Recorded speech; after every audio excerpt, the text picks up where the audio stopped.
International Security Studies, Central University of Jammu. With over 26 years of teaching and research experience, he has made a significant contribution in the field of international relations, foreign and security policy, peace and conflict studies, and maritime security in the Indo-Pacific region. Dr. Venkataraman sir previously served as an assistant professor at the Center for Indo-Pacific Studies, Jawaharlal Nehru University, New Delhi, and also taught at the University of Madras for nearly a decade.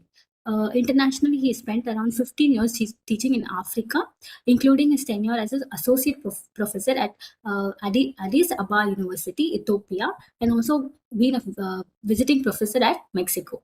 A specialist in Asian-China relations, he has published extensively in peer-reviewed international journals and has traveled widely across Africa, Asia, for academic and research engagements. We are delighted to have such an accomplished scholar and an expert with us today. And we warmly welcome sir to this webinar. I hope it will help the students as well.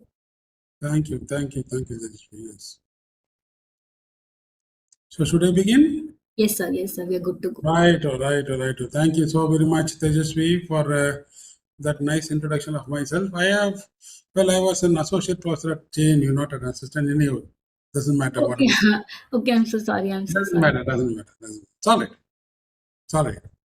And I'm more than 28 years, not 26, about 28 years to 30 years now. Anyhow, no problem. These are all things we keep accumulating a lot of things as we progress in our academic life. So these are all there that can happen to all of us. Anyhow, thank you, Tejasvi, for that introduction. And let me also record my thanks to the organizers, C.A.R.c.E, for inviting me once again to talk to you, to share my thoughts on methodology, which happens to be my favorite area of research, of studies too. I've been talking about this, I've been teaching this for some time, while in Africa, while in Chennai, Madras University, while here in JNU too, and also here. Here we have not started the course, we are ready to do that, maybe sooner or later. So therefore, when you all approached me, I thought I can talk to you, share my thoughts on this topic. And instead of talking about the same old routine topic that I talked last time on fundamentals, I thought let me slightly shift and give you the importance of concepts and variables, which I think I have taught to some of the students in defense and studies. I don't know if Tejasvi was there at the time when I talked about this. So immediately what struck me was to talk to you on these concepts and variables in social science research, which is also very interesting, very important dynamics that needs to be understood in social research, which all of us are into. Now, before I begin and share the slides, I can follow the slides, I'll share that right now. But before that, a couple of alerting messages let me give you. Here in Jammu, I'm right now sitting in Jammu, in J&K. Well, there can be some disruption of, I don't know, I'm not saying that. There can be a disruption of internet, and if that be the case, don't think I'm gone. I can get, but I've logged into my mobile too. I'll come back sooner or later, within a minute. I'll log into my mobile and come back, okay? That's one thing I want to alert you. Hopefully not. Sometimes it happens. It's quite frequently it happens here. That is a thing that I want to tell you. Just to caution you. Another thing that I want to tell you is that I hope I'm audible. I hope I'm clear to you.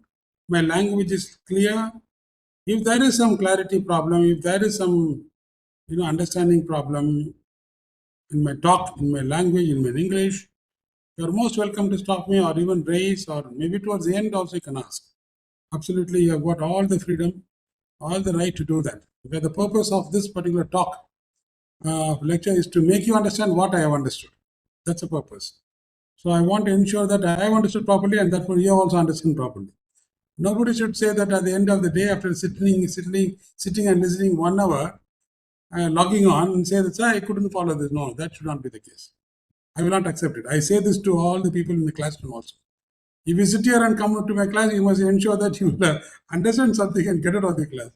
Not simply sit there for the sake of sitting and getting attendance and then walking out and say that I have not understood. No, that I will not accept it. So please ensure that you understand something that I am trying to tell them. Okay? So these are the two things I want to highlight to you before I start. Now let me share the PPT slides, which has been there always. The same thing, I am going to share this. How do I do this, Tejasvi? No, share is there. Yeah, share. And then click share. What do you? Share. And then I go to, I have to open this, huh? Oh, Right? yes, sir. First, you'll have to open your presentation tab, and then you Acha, have to give share, and then you click the tab. acha. Let me see.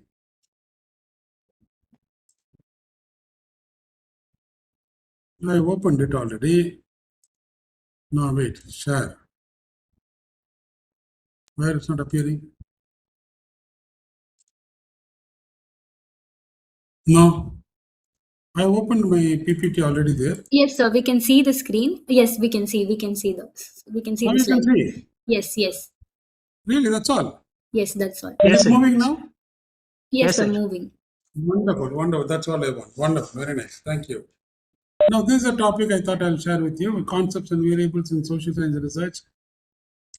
Is it necessary in social science research? Well, all of us are social scientists, irrespective of the discipline that we are into. It can be IR, international relations, it can be defense and strategic studies, specifically on security studies, it can be on any dynamics of social science, right? Political science, international relations, peace and conflict, maritime security, any aspect of IR, international politics, or anything that comes within the domain of political science, all of us are social scientists. We are all basically talking about social scientists. We are all social scientists. And what does that mean to be a social scientist? It means a very important thing. We are fundamentally talking, going to be dealing with social issues, which means to do with people, with human beings, and what they do, what they talk, how we decide, how we think, how we behave, etc., etc. And we try and analyze and predict certain things. That's a job. But from the research point of view, all right. So essentially, that's what we are trying to do. So therefore, in all of these dealings with the human beings in social research, we are bounded by so many things that comes into our mind. To say something, we use certain words, we use certain concepts. That's what we call as concepts. So in our normal talking itself, we say so many things.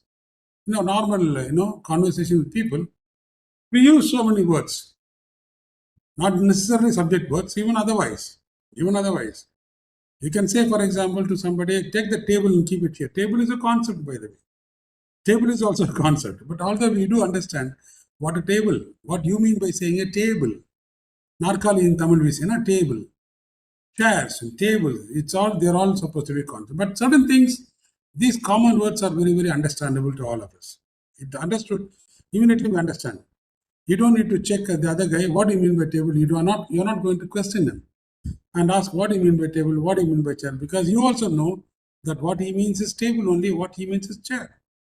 So certain things are very commonly understood by all of us. But when it comes to research, when it comes to academic research, there are lots and lots of words and phrases and things which needs to be told, which needs to be elaborated, which needs to be clarified.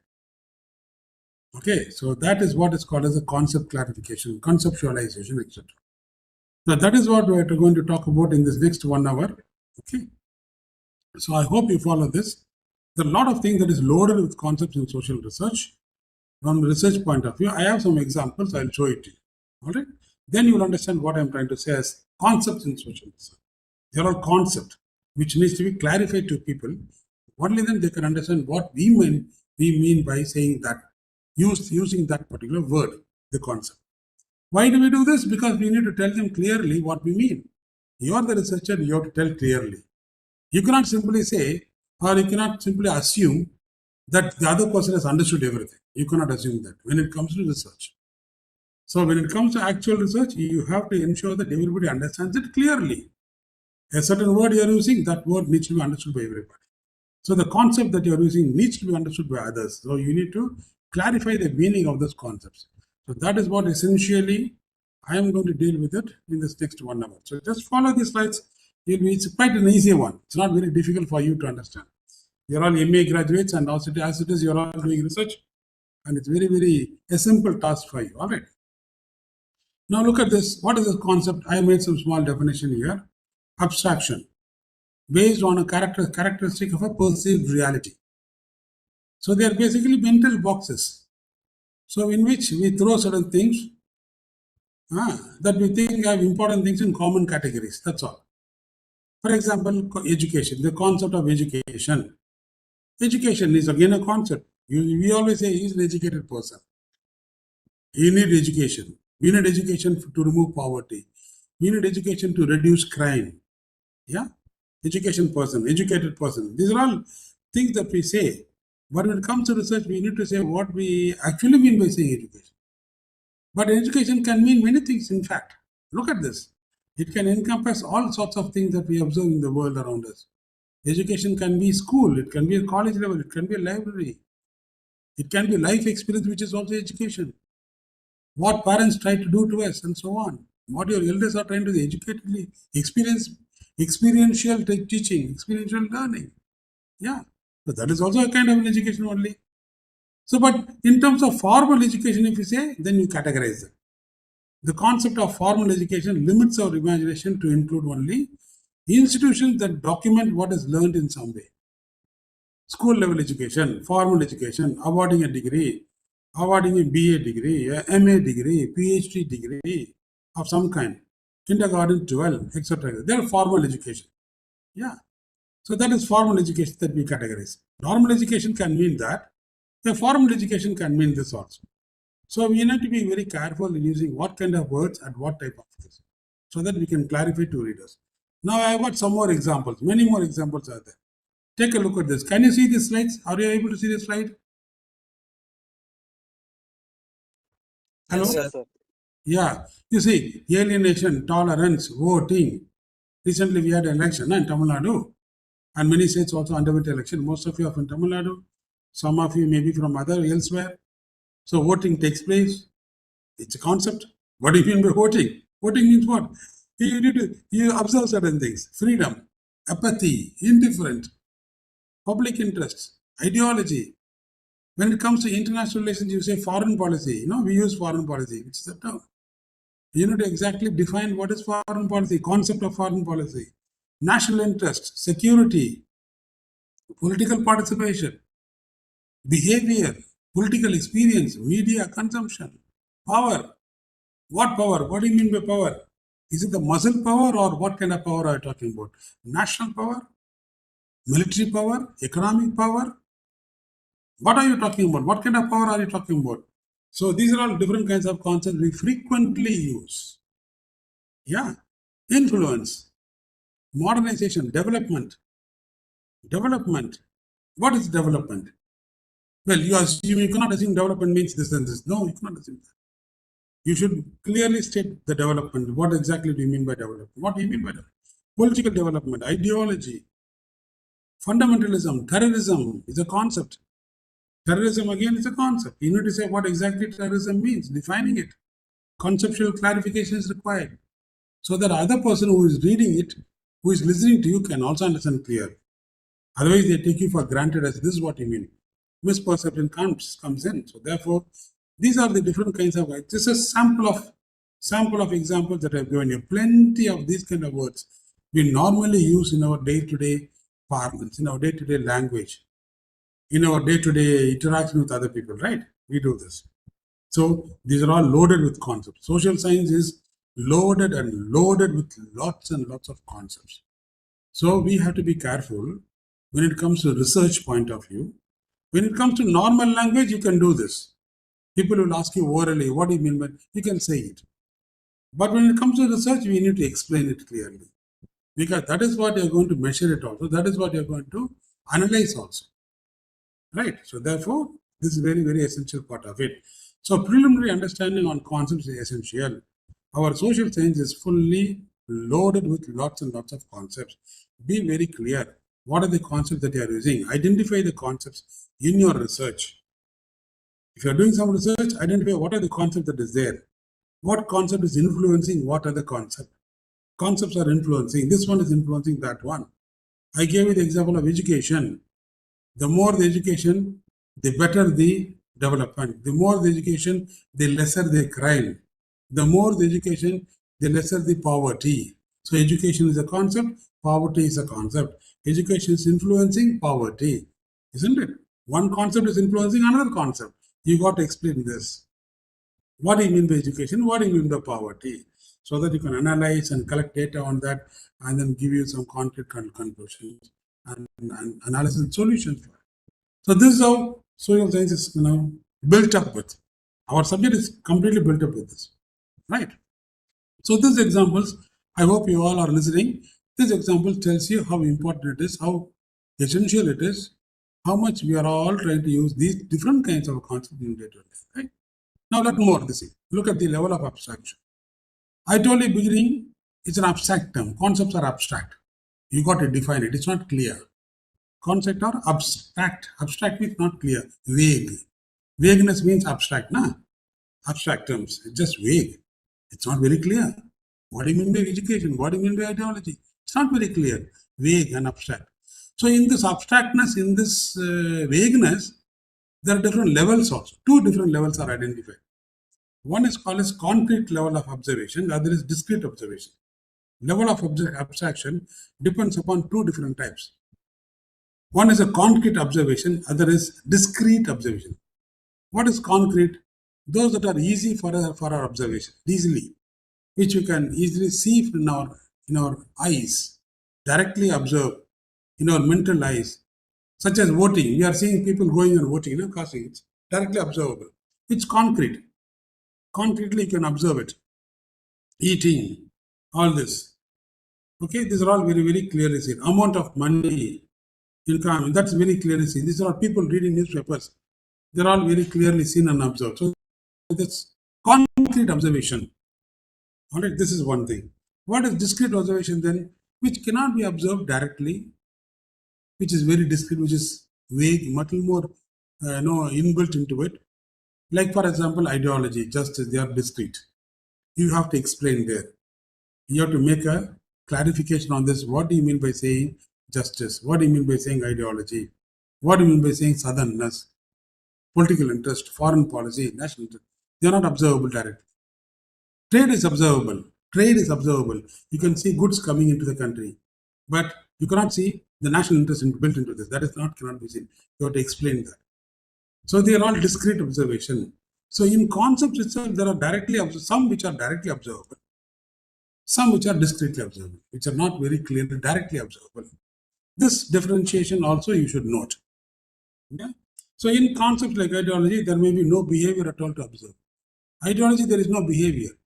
Yeah, it may be just values that exist in people's minds. It's a mental image for people. You can't, there is no such a kind of a behavior of ideology. How much they believe, how much they accept in their mental image, that is ideology for some people. You cannot be directly saying that's what ideology is concerned, but that also needs to be explained by each one of us. So therefore, the point is that concepts range from abstract to concrete. It ranges from abstract concept to discrete concept.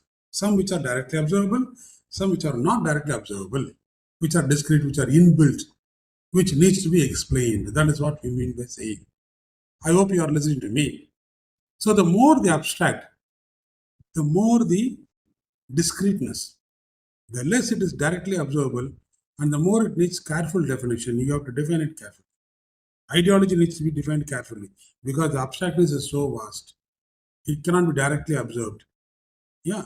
So you got to define it so that we know others whom we are talking to and know what is to be included in their mental box. So the more concrete it is easy to us to communicate what it is. Directly voting, directly observable. People going and casting vote. Eating, trade, directly observable. Religiosity, going to temple, visiting temple, it's a religious act. People are going to temple, it's directly observable. But the feeling, one is a type of feeling that's discrete. Ideology, this is not very feeling. So you got to be very clear and careful which one is discrete, which one is non-discrete, which is directly observable. Accordingly, you have to explain it carefully with a lot more clarification, with a lot more data and literatures. All right. So that is to be taken into account by each one of you. Now, importance of conceptual or nominal definitions. In using words, we cannot communicate unless we are using the same words for the same things. How do you do this? How do you define certain things? We use different meanings. Use of different meanings to concept only leads to confusion. So many times what we do, when we try to explain the concept, we use some other words only. We are using a word to explain a word. We are using a word, an English word, in order to make understandable to people what that word means, the concept means. So a word is used to explain another word. That's what. So in using a word to explain another word, you shouldn't confuse more and more. That is also to be noted down. What kind of words are you using to explain something? That also is very important for you as researcher to take note of. What kind of words? How are you using it to explain a concept? That is also very important. Many of us do a lot of such mistakes without knowing that we are making them confused even more and more and more. Yeah, that is also there. We are confusing people more by using confusing words again to explain another word. So that also happens to be a habit for many of us without knowing that we are doing this.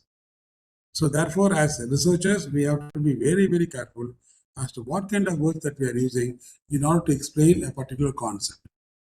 Don't make others confused even more. Yeah. For example, decrease in alienation by additional years of formal education. Increase in alienation by additional years of formal education. Both are right. Both are correct only. But if the concepts are defined differently, you got to define the concept differently. Only then these two definitions can be applicable. So you got to define accordingly. Which one are you taking it up? Accordingly, you have to define it. Otherwise, it becomes even more confusing. Like for example, some types of alienation may be increased by education, while other forms of alienation might be decreased by more years of formal education. That also is there. Alienation, if you say, some types of education, some types of alienation may be increased by education only. Yeah. That also is there, isn't it? With education, you become even more alienated because you are not accepting a popular culture, certain popular culture, Western culture. So you become even more alienated by getting even more good education. That also is there. So accordingly, you have to understand which context are you trying to do a research upon. Accordingly, you have to make a conceptual clarification. That's what it says. Now there are four issues to note when dealing with definitions and concepts. How are you going to define? As I said, now you got to have the first important issue that you have to deal with is clarity. Clarity in defining it. As I said just now, not easy because we use words to define other words. I just mentioned that to you. The first one is already explained to you. Use of more simple words to define more complex words is a useful way to approach definition of abstract concept. If it's an abstract concept like ideology is an abstract concept which you are using in your research. For example, you are talking about something to do with ideology. Maybe something to do with your own research on ideological issues. Yeah, India's ideology, Chinese ideology, your research is about that, for example. Then, how do you define this ideology? You have to use simple words. Use of more simple words is much more better to define a complex word, an abstract term, an abstract concept called ideology. Don't confuse it even more. That's a point. A caution that we are trying to tell you in advance. Appropriate definition is another important thing that you will encounter. You have to have a proper definition. Wordings have to be clear. Number one, wordings have to be clear. What words are you using to define something?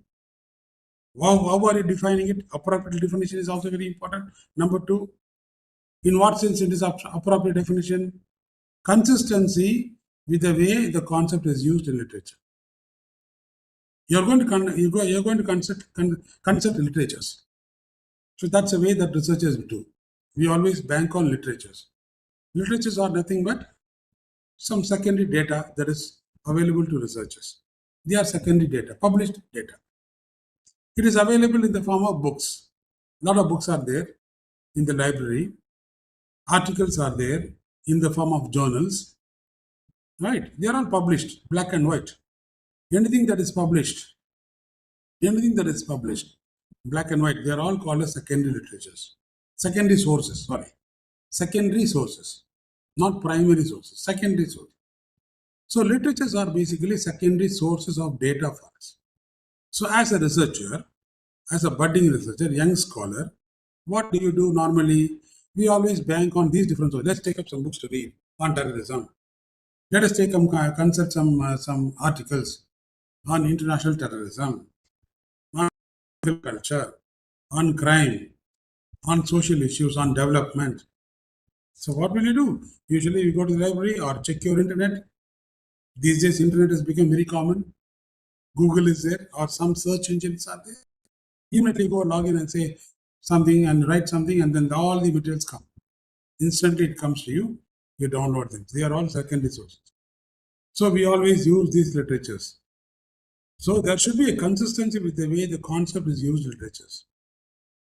Stipulating new definition for a term that others have used is not advisable to you. Yeah? Don't adopt this method. That's a caution that we are using. Because you'll be forced to consult too many literatures if that be the case. So new definition, do not do it.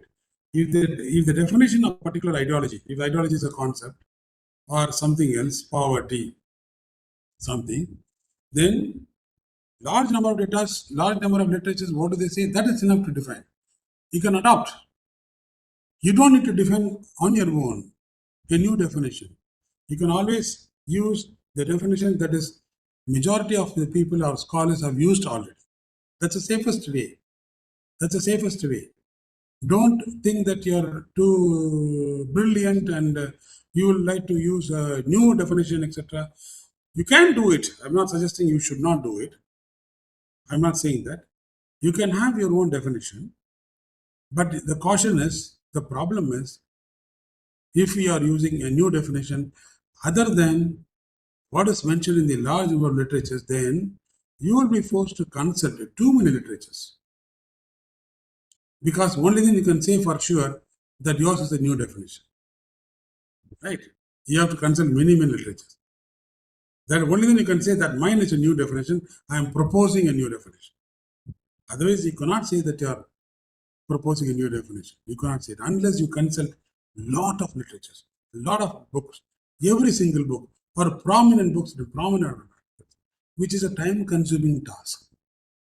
It takes a lot of time. It takes a lot of time. It is too demanding on you. So don't try to be too ambitious that you are going to contribute some. You can contribute. You can do this. I'm not saying no. You can do this. But be very clear. That's the challenge here. The challenge is, if you are going to consult, if you are going to propose a new definition in your research on a particular concept, then you have to exhaust completely, thoroughly all the literatures and the data, secondary data that is there. Only then you can confidently say that yours is a new definition. No other literatures, no other scholars have suggested this.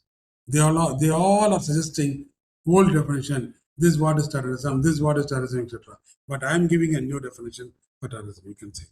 Unless you, so it's too demanding, you have to cite all the literatures in your literature review. Literature review is an essential part of every research. By the way, I hope you know this already. I have not told you, but that's what it is. You have to have a literature review to do any research. That's a process. Topic identification, literature review comes the next part. Exhausting all the literatures, what concepts, what scholars.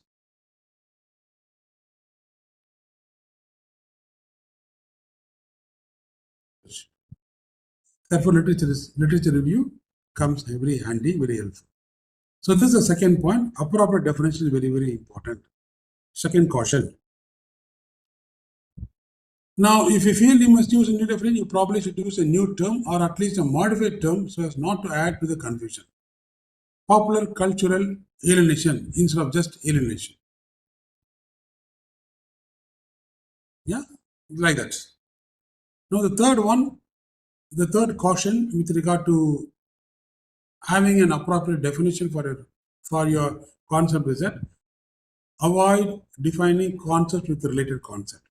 Again, word with a word, more or less similar to the first point. So you should create definition with simpler words as mentioned above. For example, using ideology, you should say something like attitudes about the degree to which government should be involved in regulating economic matters and regulating personal behavior. Something like that, loosely said. But you should not say ideology is partisan identification. What is partisan identification? You are confusing with another term, partisan identification. Partisan identification is again abstract. So to explain ideology, you are using another concept, another problem of another difficult word called partisan identification. It may be correct. Those who understand, they will understand. But it is not that. As far as research is concerned, you have to be as clear and as concise as possible. So therefore, it's a challenge for each and every one of you. Remember this point also. So avoid defining concept with a related concept. So be very clear what you're doing. Look at it once again. Read through once again and ensure that you're not using another concept. Talk to your supervisor. Talk to your friends. Is this very clear? That is a very big challenge. It's a time-consuming task, but there is no shortcut. All right. Now the fourth one is avoiding circular definition. Defining, beating around the bush, You say beating around the bush. Circular definition. You define something with another one, but another one, but you're not coming to the proper one. Yeah. See, for example, political analysis may be a degree to which one is alienated. For defining political alienation, you are saying the degree to which one is alienated to politics. Correct? Okay. That's acceptable term. But that's not correctly saying. To say something, you are saying the same thing again. In a different way, you are saying it. Alienated to politics. Political alienation is nothing but alienated to politics. Poverty is nothing but being poor. You are saying the same thing again. We are not defining clearly. Yeah. So these are the problems that, as usually, researchers do it. We commit like this. So read through what you are writing, understand what you are writing. So therefore, I have written substitute. You have to substitute feeling of separation from, instead of alienation, you should say feeling of separation. Feeling of separation instead of saying alienation. Now coming to that's about the concept. So concepts are very, very important. So to put it in other words, concepts are very, very there in all social science research, in IR research, in strategy studies research, in every kind of social science subject, political science or any other gamut. It's all loaded with concept. We have to be very careful how we are trying to explain a concept, how we are trying to define a concept. All right, so that's what I tried to explain in the previous slides. Now let's do you go to the next level. What is variable? What is variable got to do with concept? Now for this concept, every concept has got some kind of properties associated with it. Every concept has got a property. For example, political efficacy has a property of feeling. It varies according to individuals to individual. Yeah. So there's a variation there. Political efficacy varies from people to people. It has to vary. It has to change. It cannot be constant. It can't be the same across the people. Then it is not a variable at all. Variable is something that changes from people to people. Only then it's called a variable. So a concept has got a property. A concept has got a property for measurement. That we need to first of all find out. What is this concept? Define it. And then try and measure it with a variable. How do you understand that? And then see whether there is a variation in this or not. It cannot be a constant one. Only when a measurement varies can be called as a variable. Otherwise, it's only a constant. You cannot measure it at all. Without measurement of a variable built in the concept, you cannot proceed with your research. So a concept contains variable that needs for measurement. That is what you are going to do in your research. Proceed further. All right. No, so therefore, it is important to know that variables vary in their measurement because we are looking for how some concepts cause change in other concepts. That's the essence of hypothesis. We always say hypothesis in our research, right? That's another term that is used. Their title, introduction, problem statement, research objectives, research questions, methodology, hypothesis, we say. Hypothesis. What is hypothesis? Hypothesis is basically a tentative conclusion. It's a tentative conclusion. But that's a simple way. But there's a proper definition for hypothesis. What is the proper definition for an hypothesis? I will tell you. The definition for an hypothesis is that it is nothing but a statement of the relationship between what? Relationship between variables. Relationship between variables. So that should be a variable in a hypothesis. There should be a variable, two variables in hypothesis, and they are related or connected on that is only then you can call it an hypothesis. Yeah. So if you are saying that there's one big thing is a hypothesis, you should find out where are the variables in this hypothesis. Those are the variables that you are going to take it up for measurement and analysis. Because it's a hypothesis that acts as a tentative conclusion. In order to make it as a final conclusion, you have to you have to understand what your hypothesis is all about. In the hypothesis, there are variables. Those variables are measured and then acceptable or not. Whether the relationship that you have mentioned in the hypothesis is acceptable relationship or not. For you to say that your tentative conclusion is a final conclusion, is an acceptable conclusion. Otherwise, it's an unacceptable conclusion. You can reject your hypothesis also. You can accept your hypothesis or reject your hypothesis. Because your own conclusion is not acceptable. The variables are not having any relationship, you can say this. Depending upon how the data that you collect and analyze. All right. So therefore, a variable contains, an hypothesis contains variables. And these variables are basically built from the concepts only. So concepts contain variables. The variables are basically used in the hypothesis. And the hypothesis is now taken up for measurement, in which the variables are there built into it. This is the essence of research. So I've also told you how the research is to be done also. Not just concept variable, but how it is to be proceeded also. See, I'm going to give you some examples. Don't worry. I hope you understand. Just follow me carefully. The process or the steps we use in measuring a variable is called as operational definition. You are operationally trying to, how do you measure the variable? You are now operationalizing it. Yeah, you are going to operationalize the variables. So what challenges are faced when operationally defining a variable? Challenges that also is encountered when you try to define the variable into an operational variable. That means a possibility is to be made. Yeah. Crime. How do you define crime? So operationally defining crime. Crime is something where a person takes a knife and kills somebody. That's one definition of crime. But crime is not only killing another. Crime can be a theft, also a crime. Crime can be any other thing. You all know very well. Anti-national activities can be a crime. Throwing a bomb, inciting somebody, killing somebody, committing this thing. Chain snatching is a crime. Yeah.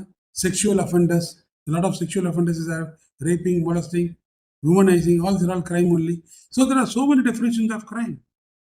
You cannot say crime is just understood as killing a person is a crime. But if that is the definition that you are saying, you have to say it. Your research is taking only this aspect of crime, not other definition of crime. You have to state. So that's a challenge of operational defining. It may not capture all of what you are concerned with. If the concept you measure is rich in definitions, has a lot of dimensions to it. Like I said, crime has got a lot of dimensions to it. If you are saying crime, poverty, how do you define poverty? By dollars? By food? By income? By what measures are you going to define poverty? How are you going to define it? $1 per day, $2 per day, even is saying $2 per day. Yeah, or 3 times a meal, or something less than 150 rupees, 250 rupees. How are you going to define it? Therefore, there is a challenge there. So if there's a lot of dimension, then the challenge is also more. So, but if you are saying poverty and this is connected, education connected, you have to operationally define education and poverty so that you can measure it properly. So that is what is called as operational definition. Now, what is the impact of such challenges on researchers settling down for an operational measure? What is the impact of the challenge? You have to settle down for an operational measure that is less than perfect, that only measures part of the concept. So that's the impact. Cost and time can keep us from doing better. If you measure a concept differently than others, or measure a different aspect of it, than someone else, you're likely to get a different result. That also is there. So if you are measuring a concept differently than other scholars who have already done research on the same concept, or if you are measuring a different aspect of it than someone else, you will get a different result only, isn't it? Because you're doing it differently, you'll get a different result only. You can't expect the same result in your analysis. Now, I've given you some examples here. Look at the different concept. One concept is there, different kinds of variables, different types of operational indications. Look at this. The concept, variable, and what are the indicators for the variable. Religiosity. Religiosity is a concept. I hope you are able to see this. Can you see this slide, for example? Sorry, can you all hear me? Hello? Hello, are you there? Yes, sir. Yeah, please Yes, answer. sir. Huh? Yeah, be attentive. Religiosity, 10:40. Now I'm taking a little more time. I hope, even if it goes 10, 15 minutes beyond the time, I hope there's no problem, right? I want to complete it. Some more slides are there. So religiosity is a concept. The variable is basically so many variables are there. It can be a ritual involvement. And if it's a ritual involvement, what are the indicators of ritual involvement? Number of church service attended annually, number of temple service attended annually, or 6 months or 1 month. If you take a time scope, you can say 1 month. If you're taking one research for 6 months, then you can say in 6 months, how many times these people have been attending church or mosque or prayers or temple, etc. So that will be the indicator for what? For ritual involvement, defining religiosity in terms of ritual involvement. Whereas if you define religiosity in terms of ideological involvement, a belief in dogma, central dogma, acceptance of traditional beliefs, do you believe in the dogma, etc. If you define religiosity in terms of intellectual involvement, then what is the extent of a person's knowledge about his religion? That becomes the indicator for it. So as per your definition, as per the variable that you are using, the indicators also will change. This is the point. How you are defining it, how you are using the variable, and according to the variable, the indicators also will change. So do not use the wrong indicator for wrong variable. That becomes the biggest problem for you. Your data will be wrong. Your research will be wrong. Concept is the same, religiosity, but that the variable can be so many. Experiential involvement is also part of religiosity. Intellectual involvement is also part of religiosity. One can define that way. You can also define as ideological involvement. You can also define as a ritual involvement. There are so many definitions in religiosity. So for each and every definition or a variable, which is a variable, the concept is this, the variable is this, the indicators are different. Accordingly, the indicators changes. So be very careful as to what you're doing. Consult your supervisor, consult your peer groups, and then check what are you doing, how you are going to measure it. Income, total income, 2014. Poverty, subjective definition, objective definition, one rating of one state of poverty indicator. Social class, income, education, profession. Definition of social class, good governance. It's about institution, it's about accountability, it's about fairness. Accordingly, the indicator will change. Type of institution, setting, status, branches of government, etc., etc. Yeah. So this definition gives you some kind of understanding as to what is the concept, then how do you derive a variable from the concept, and then from there, how do you derive the indicator for the variable for you to measure that, so that you can measure it. If there are no indicators, then you cannot measure a variable. If you're not measuring a variable, then you're not basically, breaking down your concept. You're not understanding your concept. That means your research is not ending anywhere. So concepts are central in research. Concepts are central in social sciences. They are the most important thing in social sciences. Every concept has got a variable. Every variable has got an indicator. So you got to have the relation and connection between them. Accordingly, the hypothesis is derived, and in the hypothesis, the variables are mentioned, and you're operationally defining the variables, and then you're collecting data on those variables. Operation definition, and then you're going in for measurement of it, analyzing it, and then accepting your hypothesis or rejecting your hypothesis. That's how research proceeds. Importance of quality measurement, reliability and validity. Quality measurement is obtained in two ways. Reliability, there should be a consistency of an operation measure. Yeah, it has to yield the same result should come again and again. This is more of quantitative research. In quantitative research, you get to know this. Even in qualitative research, one can do. Even in our research also, one can do this. So reliability and validity are very, very important in this measurement of a quality, whether you are having a proper measurement or not. It has to be reliable, it has to be valid enough. Reliable in what sense? Your research is reliable because the same result is what is coming again and again. So therefore it is reliable. Each time you measure, you should not end up with a different kind of a result, different kind of analysis. No. Then your reliability is less. Anytime you measure, every time you measure with the same data, same measurement, it has to give the same kind of a result. Only then it's reliable. Validity refers to whether the measure actually measures what is supposed to measure. What it is supposed to measure, that is what you are supposed to take it as measurement. So, if a measure is unreliable, it is invalid. If you do not know what it is measuring, it certainly cannot be said to be measuring what it's supposed to be measuring. So, you should be very clear as to whether it's valid enough. So, example of a consistently unreliable measure. I am giving an example of an unreliability in measure. Measuring income level by asking someone, this is an example for you. It gives you some clarity. What is unreliability? Your research is not reliable. It's unreliable. What is the example for it? This tells you. You are trying to measure income level. How? How are you trying to measure it?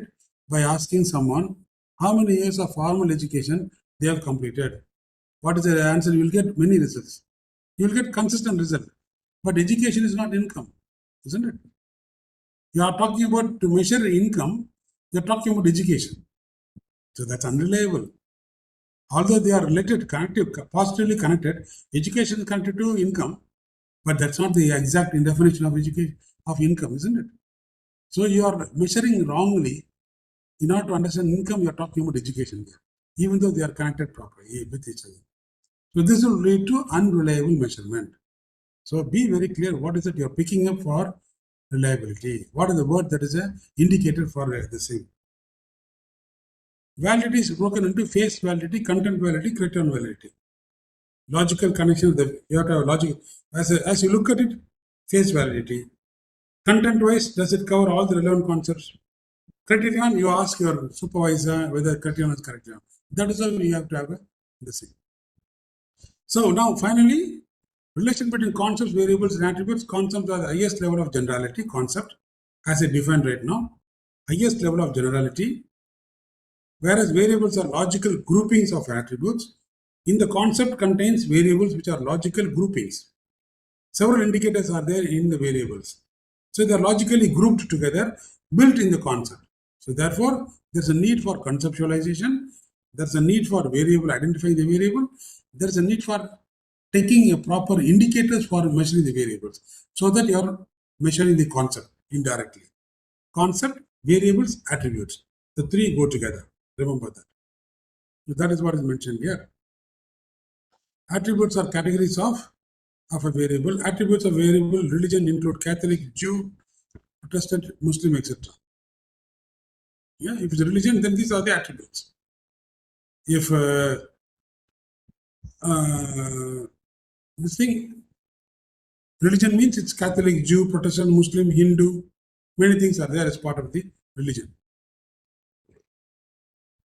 The relation between variables, two or more variables are related if in the sample of observations the values of those variables are distributed in a consistent manner. Just take a look at it. I have written down descriptively. I hope you can read this now clearly. If there's any difficulty in understanding, you can ask me.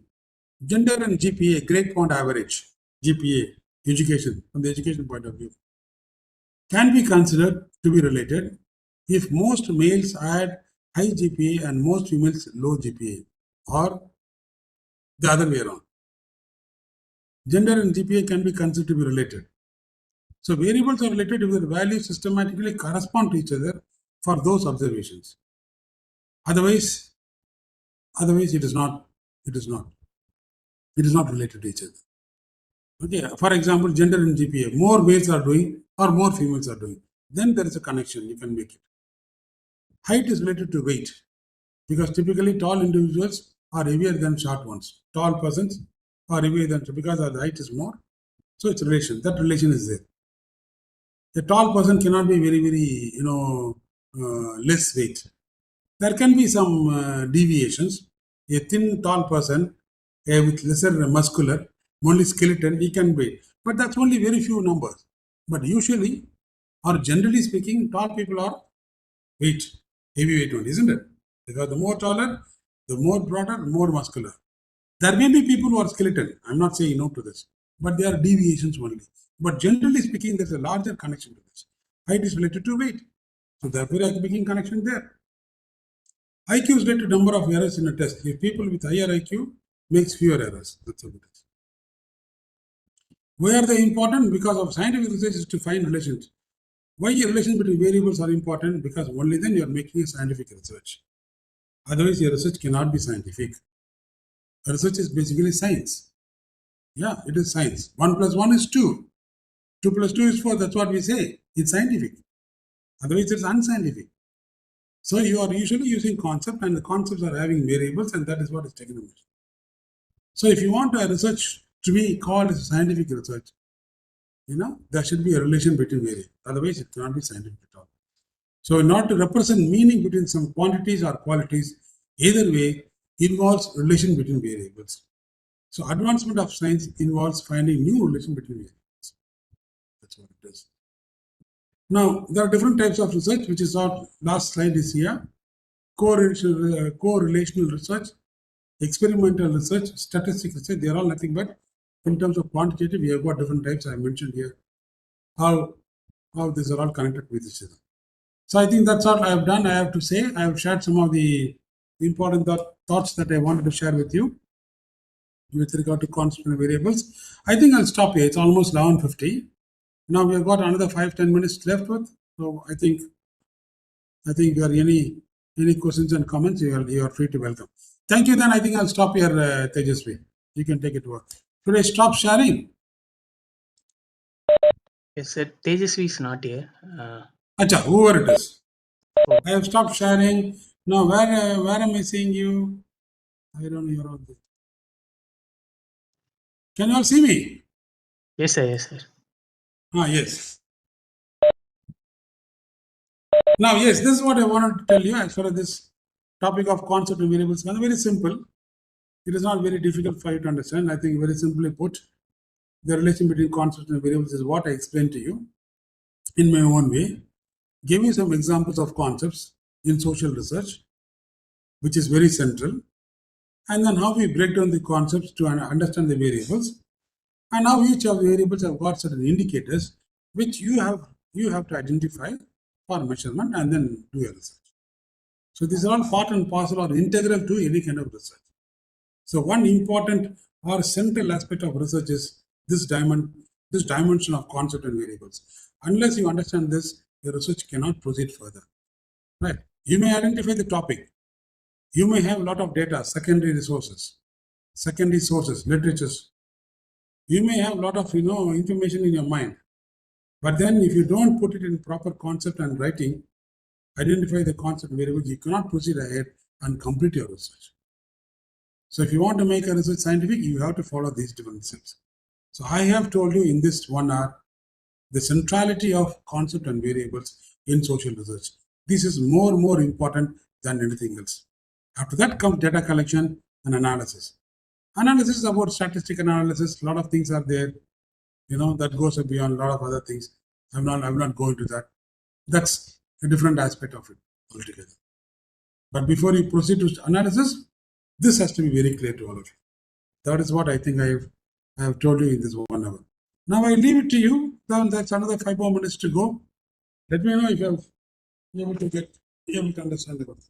Please, the floor is yours. I am stopping here. Please. Thank you very much for the time, for a patient listening.